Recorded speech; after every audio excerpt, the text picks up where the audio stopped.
What's going on, everybody? Welcome to another episode of Dear Young Preacher. My name is Benji, and I've missed you. I've missed talking to you, so I hope you're doing good.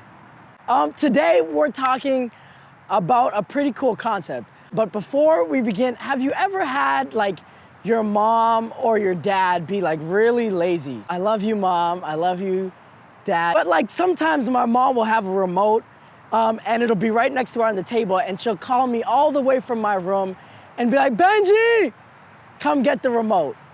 And I'm looking for it, I'm thinking it's really far, and it's right in front of her. Has that ever happened to you? Do you feel my pain? Do you know what I've been through? Today, we're talking, do not be lazy. Roll intro.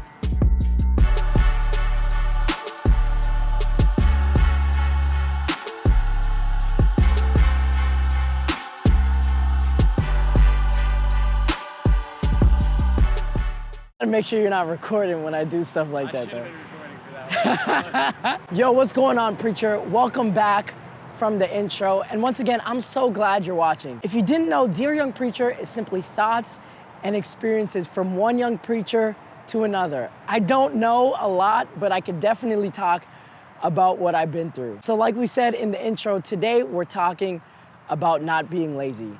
And I used the funny illustration of my parents, but oftentimes, there were times when I've been lazy as a preacher. Can I be honest with you guys for a second? There was one time where I knew I was gonna preach for 2 weeks. And I was kind of just it'll work out in the end, God got it. And I didn't end up working really hard on it till a day or two before. And a lot of the times we do that in our relationship with God. We're like, God got it, God's gonna make his way, God's gonna do whatever he has to do.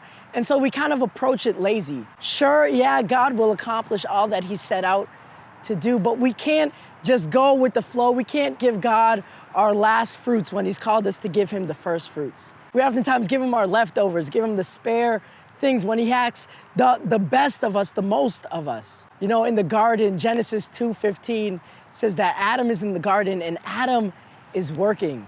That God has called you to work. God has called you to grind. God has called you to earn your sleep. But so often we're kind of just we're lazy with it. We don't take it seriously. We don't put in all the work that needs to be done. And so this is my encouragement to you. I've learned this from a mentor. Whenever you preach, life and death is always on the line.